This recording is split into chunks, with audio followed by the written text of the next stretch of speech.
스위치를 누르라고 되어 있네요. 예, 감사합니다. 귀한 교회에 이렇게 초대해 주시고 또 그리고 특별히 지난 30년의 은혜를 또 감사하며 앞으로의 또 주님이 이루실 그 부흥을 바라보는 귀한 자리에 한 길목에 부족한 자를 불러주셔서 너무 감사하고요. 교회와 또 우리 안정기 목사님 또 그리고 함께한 모든 교우들, 특별히 우리 아브라함 선교회와 또 우리 박태호 회장님, 장로님, 또 모든 이하의 선교회 회원들에게 감사의 마음을 전합니다. 네. 주께서 오늘 우리 모두에게 각별한 은혜로 은혜의 말씀으로 허락하여 주실 줄로 믿습니다. 같이 나눌 말씀은 잘 아시는 요나서 말씀입니다. 제목은 뭐라고 되어 있냐면요, 요나 대 하나님이라는 제목으로 되어 있습니다. 요나는 히브리어로 비둘기란 뜻을 가지고 있습니다. 그러니까 오늘 주인공 요나라는 비둘기는요, 노아 홍수 심판 뒤에 마른 땅을 찾기 위한 첫 번째 비둘기와는 매우 다른 비둘기의 모습으로 나타나고 있다는 걸 알 수가 있습니다. 우리 노아 홍수 때의 비둘기는 어땠습니까? 비둘기라는 이름처럼 정말 용서와 평화와 사랑을 상징하는, 또 그리고 그런 감람나무 가지를 물어다오는 비둘기를 우리는 처음에 성경에서 만나지요. 마찬가지로 이 요나라는 비둘기도 하나님의 심판이 눈앞에 놓인 느느웨 사람들에게 용서와 평화를 가져다주는 도구로 사용되는 비둘기였어야 했습니다. 그러나 이 용서와 평화의 비둘기 요나는 어찌된 일인지 니느웨로부터 멀리 날아가 버리고 말았습니다. 당시 지도를 보면 이 요나라는 비둘기가 어디로 향하여 도망치듯 날아가려 했는지 이해가 되실 텐데요. 제가 좀 드린 게 있는데 혹시 좀 보여주실 수가 있을까요? 지도가 하나 있습니다. 아유, 감사합니다. 보시면은 이 3절에 다시스로 도망하려 하여 욥바로 내려갔다라고 되어 있습니다. 요나의 출발하는 장소는 욥바라는 항구 도시인데요, 하나님이 가라고 하신 곳은 오른쪽인 니느웨 이것만 요나가 생각한 자기 목적지는 전혀 반대인 왼쪽에 다시스로 가려고 했습니다. 그러니까 요나는 욥바에서 니느웨까지의 950km보다요 4배 정도나 멀리 떨어져 있는 3700km 떨어진 다시스, 오늘날 스페인 남단으로 날아가려 했다라는 것입니다. 이제부터 본문을 좀 보면 볼수록 이 같은 요나의 행동이 잘 이해되지 않는 모습이라는 걸 우리는 확인할 수가 있겠는데요. 첫 번째 보신 오늘 1장 1절의 말씀을 보면 여호와의 말씀이 요나에게 임하니라, 이런 표현이 등장합니다. 이 같은 표현은 구약 성경의 선지서에 보면 약 100번 이상 나오는 여호와께서 선지자를 부르시는 신탁의 전형적인 문구가 바로 누구에게 여호와께서 임하시니라, 말씀이 임하다, 이렇게 나옵니다. 그러니까 요나는 정확하게 하나님의 부름을 받은 선지자라는 거죠. 이후에 보게 되는 열왕기하 14장 25절에 보면 이런 말씀으로 요나를 소개하는데요, 이스라엘의 하나님 여호와께서 그의 종 가드헤벨 아밋대의 아들 선지자 요나를 통하여 하신 말씀과 같이, 그러니까 이후의 사람들도 요나를 분명히 선지자로 이해했다라는 겁니다. 요나는 분명히 여호와의 신탁의 말씀을 받은 게 확실합니다. 이것만이 아닙니다. 요나에게 임한 메시지 또한 오늘 본문을 보면 매우 명확했습니다. 그러니까 사명이 두루뭉실해서 헷갈려서 그런 행동을 한 것이 아니라는 거죠. 가지고 계신 성경 2절을 보면 정확한 지침이 나와 있습니다. 일어나라, 가라 라는 두 가지 명령이 나오고요, 게다가 분명한 지목된 장소까지 있습니다. 저 큰 도시로 가라. 어디로 갈지도 주님이 탁 집어주셨어요. 뿐만 아니라 구체적으로 어떤 행동을 해야 될지도 2절에 나오죠. 그것을 향하여 외치라. 참고로 제가 보는 성경은 개역 개정 사판인지라 제가 보니까 번역이 저희 사판 전에 있던 번역이랑 조금 다를 수 있는데 양해해 주시고 들어주시면 감사하겠습니다. 그러니까 구체적인 행동도 그것을 향하여 외치라. 그리고 정확한 그것을 해야 되는 사역의 당위성도 하나님이 말씀해 주셨습니다. 그것은 뭡니까? 그들의 악함이 하늘에 계신 하나님께까지 올라왔기, 그 악독이 상달되었기 때문이다. 분명한 대상이 있습니다. 해야 될 행동도 정해져 있습니다. 그리고 하나님의 부르심도 정확합니다. 그런데 지금 요나의 행동은 어떠합니까? 니느웨로 가기 위해 일어나라 했건만 3절에 보면 요나가 여호와의 얼굴을 피하려고 일어나, 같은 일어남인데 방향과 행동이 다르다는 거죠. 특별히 여호와의 얼굴을 피하려고, 이전 성경에는 낯이라고 표현되어 있죠. 이 얼굴이라는 이 히브리 단어가 파님이라는 단어인데요, 임재 혹은 존전이라고 번역되는 히브리의 수거적 표현입니다. 그러니까 신탁과 사명을 받은 요나가요, 정면으로 하나님 대면하기를 거절했다는 거죠. 나 당신의 얼굴 보고 싶지 않습니다. 나 당신의 임재에서 벗어나고 싶습니다. 나는 당신의 존전에 나아가 있길 거절합니다. 또한 요나는요, 하나님의 임재를 떠나 자신이 도망갈 수 있을 거라고 생각했던 것 같습니다. 그래서 3절을 보시면요, 다시스로 도망하려 하여 욥바로 내려갔더니, 과연 하나님께로부터 도망갈 수 있을까요? 온 땅과 천지에 충만하신 그분의 임재 앞에서 우리가 과연 도망칠 수 있을까요? 요나는 그렇게 생각을 먹고 항구 도시 욥바로 가보니 이게 웬일입니까? 성경에 보면 마침이라고 되어 있죠. 기가 막히게 때에 맞춰 다시스로 가는 배가 떡하니 와 있는 겁니다. 제가 한 장의 이미지를 더 갖고 왔는데요, 이미지를 하나 좀 더 보여주실 수 있을까요? 두 번째 이미지인데요, 저 배는 요나 시절, 요나 시대인 주전 8세기경에 지중해 해상 무역을 석권했던 페니키아의 상선의 모습입니다. 아마도 요나는 이 같은 배를 딱 가서 항구 도시 욥바에서 만나고는 이렇게 착각했을지 모르겠습니다. 기가 막히다. 어쩜 이렇게 나를 위해 예비된 것처럼 배가 딱 와서 기다리고 있는가. 여러분 생각해 보세요. 지금부터 2700년 전에 3700km 떨어진 다시스로 가는 배가 흔했을까요? 아주 드문 배편이었을 겁니다. 근데 하필 그때 딱 갔더니 그 배가 딱 기다리고 있는 거예요. 아마 이런 상황이었기에 요나는 스스로 생각하기를, 야, 어쩜 이렇게 일이 잘 풀리냐, 이렇게 생각했을지 모르겠습니다. 그러나 우리가 항상 주의해야 될 게 있죠. 나의 뜻과 내 계획대로 된다고 해서 그것이 꼭 하나님의 뜻이라고 장담할 수 없다라는 것입니다.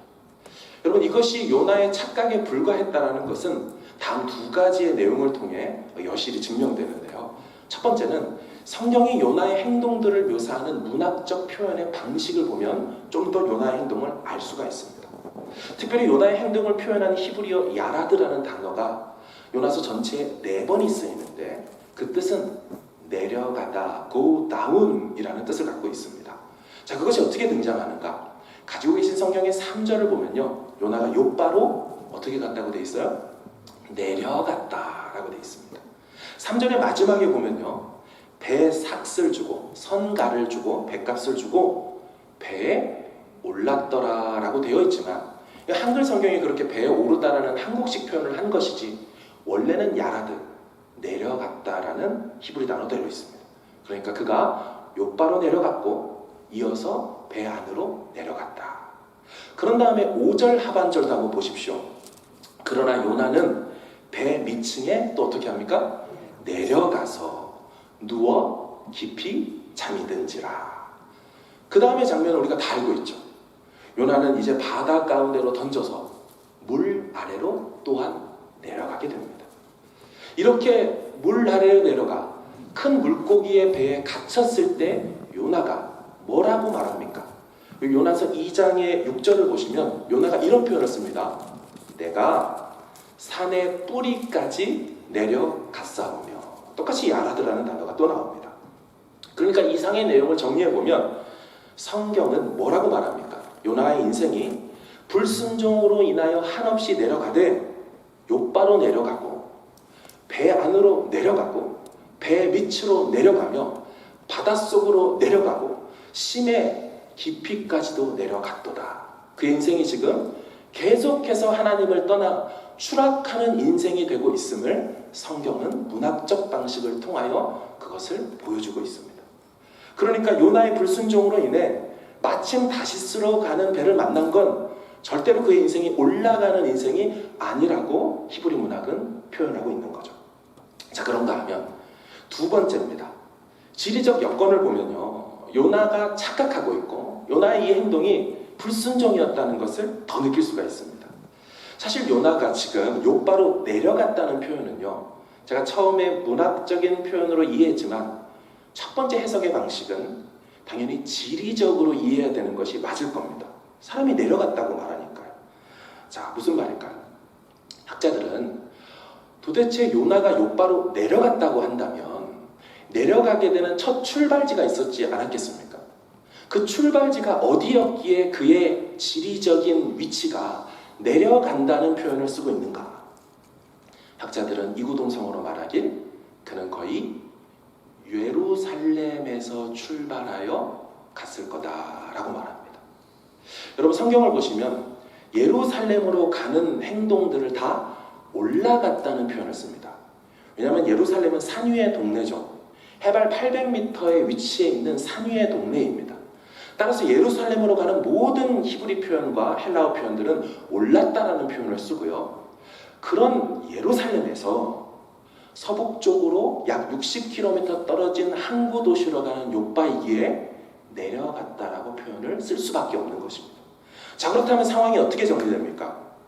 요나는 지금 예루살렘에서 선지자로서 여호와의 신탁과 사명의 부름을 받은 후 곧장 불순종을 위하여 내려가고 있다는 것을 보여주고 있습니다. 열왕기하 14장 25절에 말씀드린 대로 선지자인 요나이지만 그 예루살렘이라는 누가 봐도 정확한 예배 드렸을 곳이고 하나님과 가깝게 여겼다는 그곳에서 하나님을 만나고 그분의 음성을 들었지만 그는 곧장 불순종의 길로 내리달고 있다라는 겁니다. 여러분, 그래서 이 욥바로 내려가는 인생을 성경은 내려가는 추락하는 인생이라고 표현하고 있는 거죠. 게다가 이것만이 아닙니다. 요나는 사명을 저버리는 이 일에 자신의 재정까지 사용합니다. 3절의 마지막 부분을 보십시오. 다시스로 가려고 선가를 주고 배에 올랐더라. 이 선가, 배싹시입니다. 저는 배를 많이 안 타봐서 잘 모르는데 여러분, 3,700km 정도 가는 배를 타려면 돈을 얼마나 줘야 됐을까요? 아마 여호와의 낯을 피하기 위해서 갔기 때문에 그의 재산을 다 팔아버리고 어쩌면 어마어마한 값을 지불하고 다시스로 그렇게 날아가려고 배값을 줬을 겁니다. 사실은 원래 그 돈이 어디에 써야 될 돈으로 하나님이 주셨겠습니까? 선지자에게 하나님께 다가가라고, 너의 사명지인 니느웨에 가서 복음 전하고 회개하라고 외치는 그 일을 위하여 하나님이 그 재정을 주셨겠건만 요나는 어찌된 일인지 하나님 주신 그 재정을 불순종하기 위하여 쓰고 있는 거라고 성경은 밝히고 있죠. 이 같은 불순종의 인생인 요나, 앞으로 그의 인생이 어떻게 펼쳐지겠습니까? 4절을 보시면 이런 표현이 나옵니다. 여호와께서 큰 바람을 바다 위에 내리시네. 아마 예전 성경에는 대작했다라는 표현이 있던 걸로 제가 기억하는데요. 바닷 가운데에 큰 폭풍이 일어나 배가 거의 깨지게 된지라. 마치 앞으로 보여지게 될 요나의 운명을 암시하듯 깨어지고 있는 배의 모습이 등장하고 있습니다. 자, 사공들은 어떻게 할까요? 지금 사공들이 가만히 있지 않죠. 각각 자기의 신들의 이름을 부르고 난리가 났습니다. 다시 말하면 불신자들이, 하나님 여호와를 모르는 자들이 기도하기 시작하고 있습니다. 그럼 당시 상황 속에 요나는 이 상황은 어떻습니까? 요나가 탄 배는요, 전투선은 아닐 겁니다. 그렇죠? 상선일 겁니다. 무역선일 거라고요. 근데 무역을 한다면 많은 짐들을, 무역 물품들을 실었을 텐데 5절을 보시면 어떻게 되어 있습니까? 그 사공들이 배를 가볍게 하려고 그 가운데 물건들을 바다에 던집니다. 그러니까 뭐 장사고 뭐고 재물이고 뭐고 다 필요 없는 거예요. 이제 우리 생명 하나 건져내기만을 바라는 마음으로 귀중한 물품들 다 갖다 버렸어요. 보나마나 갑판 위가 난장판이 되어 있겠죠. 우리 시선을 좀 돌려볼까요? 갑판 아래로 같이 한번 보겠습니다. 이 발 아래에는 어떤 상황이 펼쳐질까요? 성경은 5절의 하반절에 보면 요나는 누워 깊이 잠이 든지라 이런 생각이 들었어요. 말씀이 되어 있어요. 저는 이런 생각이 들었습니다. 아니 예수님도 아닌 것이 폭풍과 파도가 막 몰아치는데 딱 자고 있는 거죠. 사실 신학에서 예수님의 각본은 어떻습니까? 폭풍 중에 자고 있는 예수님을 깨우면 딱 일어나셔서 바다야 파도야 잠잠하라 그래놓고 또 주무실 수 있지 않습니까? 근데 지금 요나의 각본은 그렇게 되지 않죠? 본문을 보면 6절에 선장이 이런 말을 해요. 자는 자여 어찌함이냐. 자는 자여 어찌함이냐. 제가 이 대목을 공동 번역으로 읽어보니 이런 말이 있습니다. 이런 판국에 잠을 자다니. 기가 막히다는 거죠. 기가 막히다는 거. 그런가 하면 우리가 보고 있는 이 구약 성경은 히브리어로 써있는 성경 아니겠습니까? 근데 세대가 바뀌면서 히브리어를 까먹는, 왜 우리도 시대가 지나고 이민을 오면 한국말을 까먹은 그 영어에 익숙한 아이들이 있는 것처럼 나라를 잃었던 히브리 민족도 당시 헬라어가 퍼질 때 그 다음 세대들이 히브리어 성경을 못 읽는 거예요. 그래서 그걸 헬라어로 구약을 번역했더랬죠. 이제 그런 성경을 70인경이라고 합니다. 그 70인경 헬라어 구약 성경을 보면 이 대목을 이렇게 번역해놨습니다. 선장이 그에게 가서 이르되 왜 너는 코를 골고 있느냐. 재밌는 상상이긴 하지만요, 아마도 이 배 밑에서 콜이 누워 드르렁쿨쿨 하는 이 요나의 코 고는 소리가 저 배 위에 있는 선장의 귓가까지 들렸을까요? 그 소리를 듣고 내려왔는지 모르지만 지금 와서 이런 판국에 잠을 자고 있다니, 너는 지금 코 골고 자고 있을 때냐.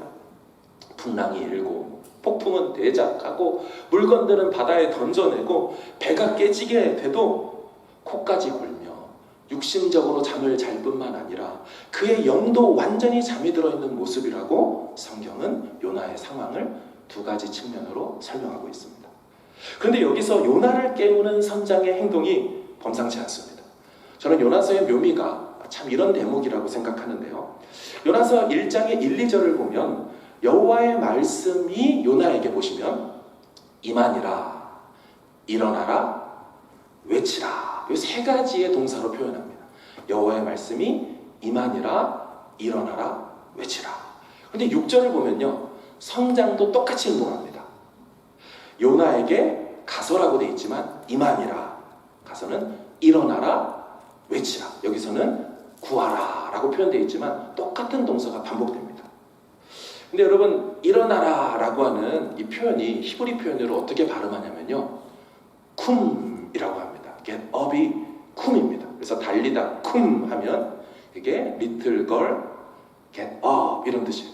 그리고 외쳐라 이거는 캐라 라고 발음합니다. 한국식으로 제가 이 대목을 읽어보니까 이런 거죠. 쿰 깨라.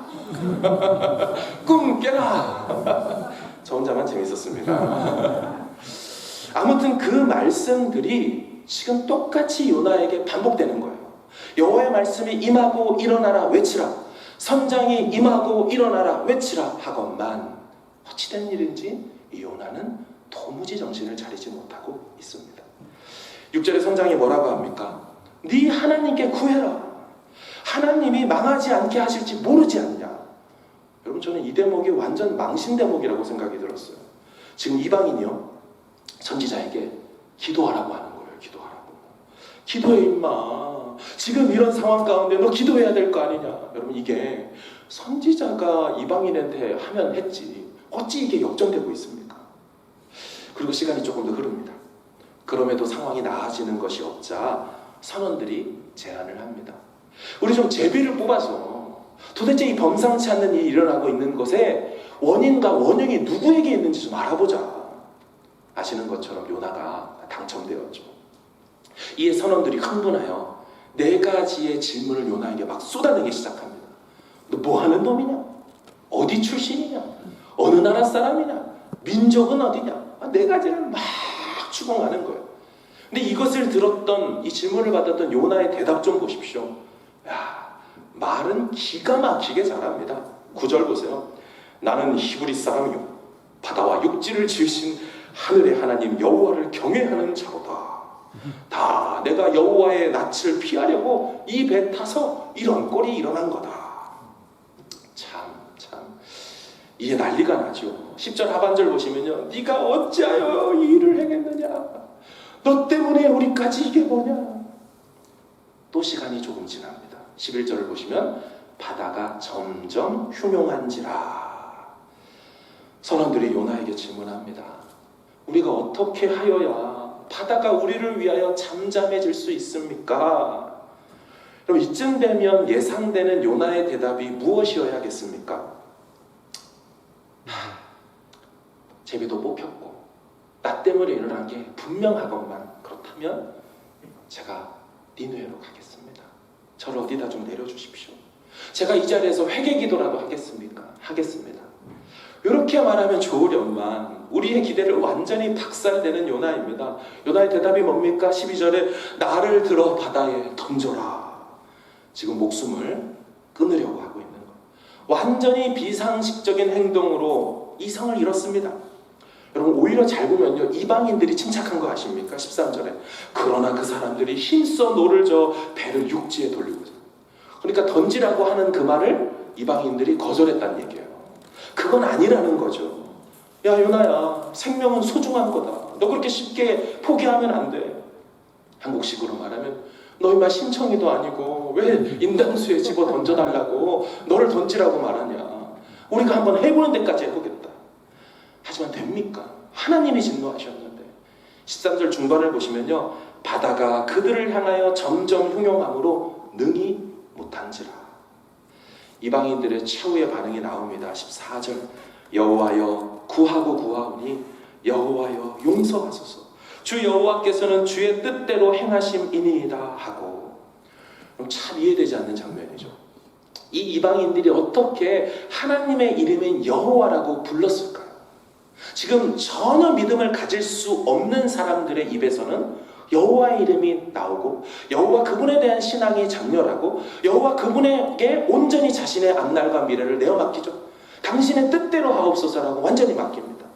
그런 반면에 요나는 여호와 이름 한 번 부르지 않습니다. 완전히 뭐가 뒤집어졌다는 얘기를 하고 있는 거죠. 결국 15절에 요나를 들어 바다에 던지매 바다가 뛰노는 것이 곧 그친지라. 여러분, 그 결과 이방인들은요, 이 장면들을 보고 믿음을 갖게 됩니다. 16절을 보면요, 여호와를 그들이 크게 두려워하고 제물을 드리고 서원까지 합니다. 야, 이거 선지자가 해야 될 행동들을 이들이 다 하고 있죠. 근데 이 장면도 히브리 원문으로 보면 매우 특이하게 기록되어 있습니다. 이렇게 기록되어 있는 거죠. 직역하면 그들이 두려워하고 여호와를 크게 두려워하고 그들이 여호와께 제사를 제사하였고 그들이 서원을 서원하였다.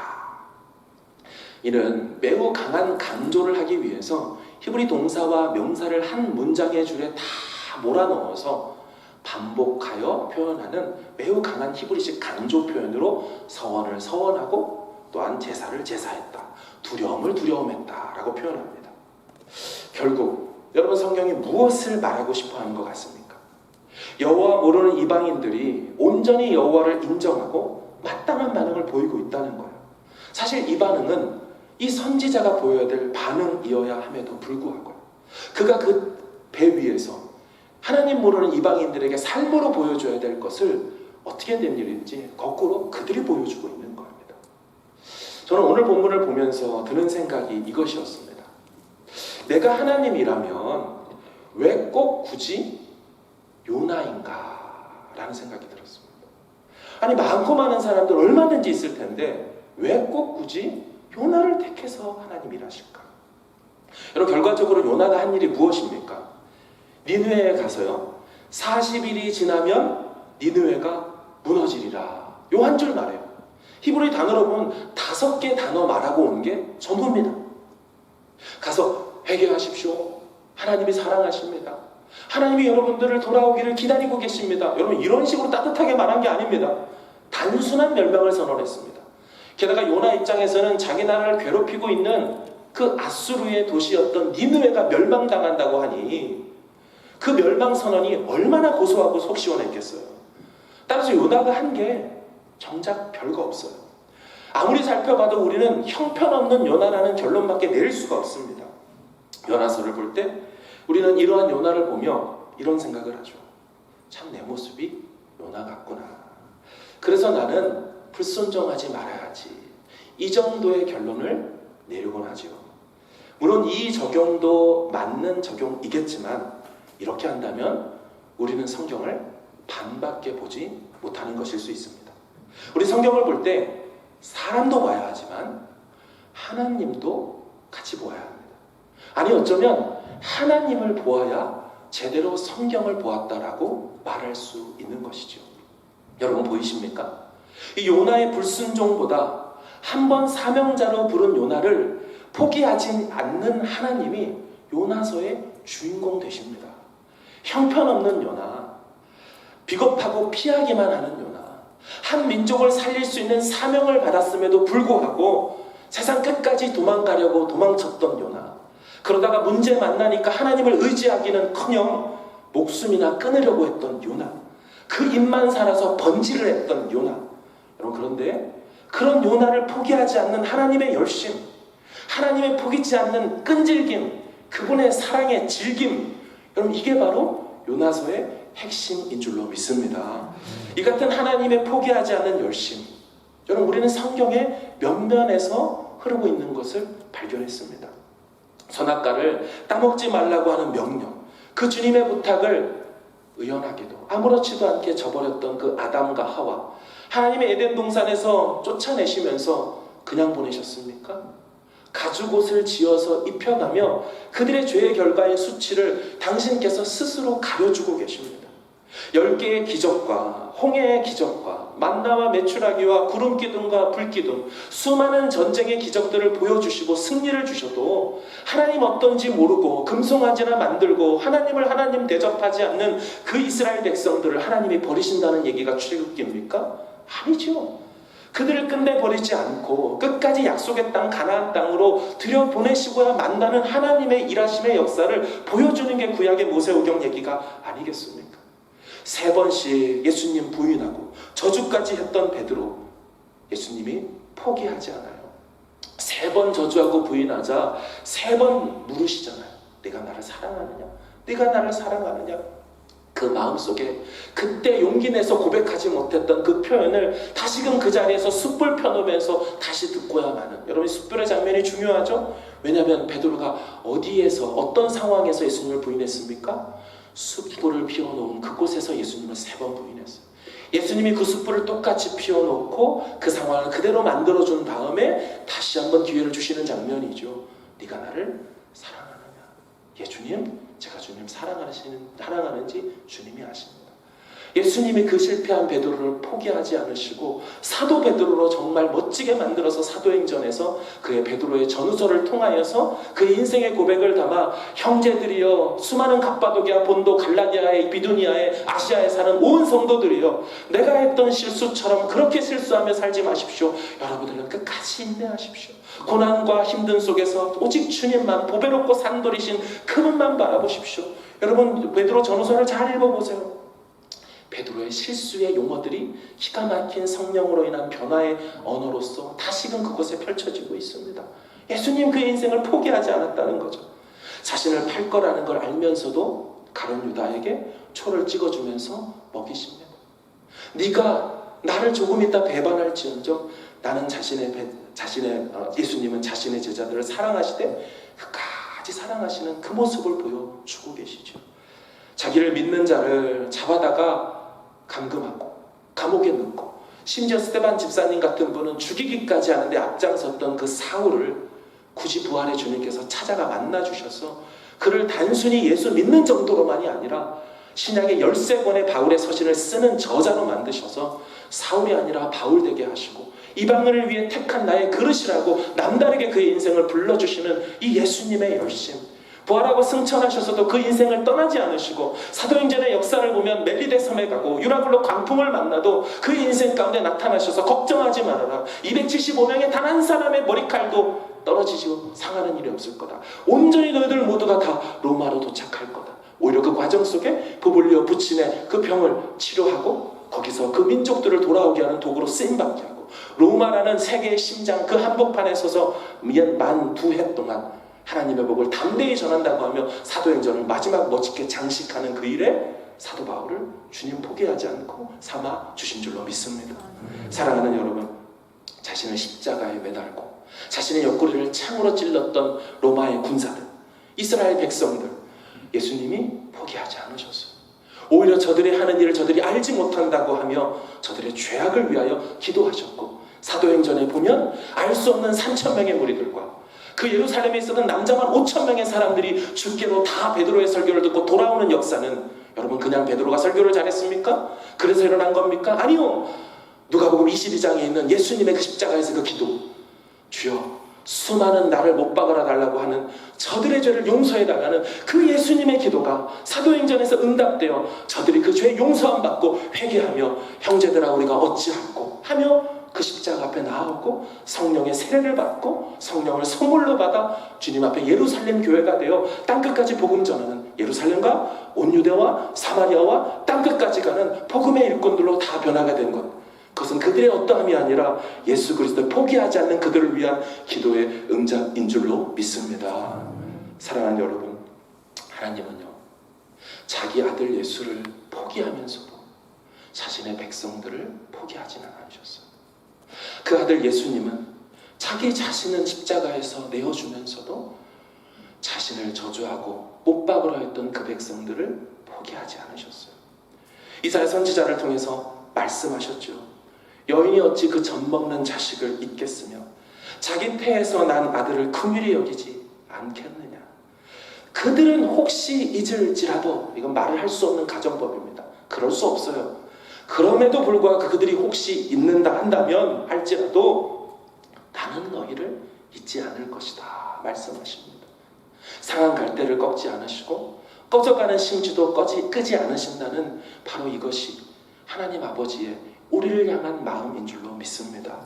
여러분, 이 하나님이 오늘 우리가 바라봐야 될 하나님인 줄로 믿습니다. 사람들은요, 요나서를 보면 요나를 삼킨 그 큰 물고기의 정체를 궁금해하다가 정작 요나서에 나타난 크신 하나님을 놓치는 경우들이 있습니다. 우리 삶에서도 마찬가지이지요. 큰 물고기의 정체가 궁금하다며 정작 중요하고 우리 인생의 모든 문제의 해결이고 본질 되시는 크신 하나님을 때로 신앙생활하다 놓치는 경우들이 있습니다.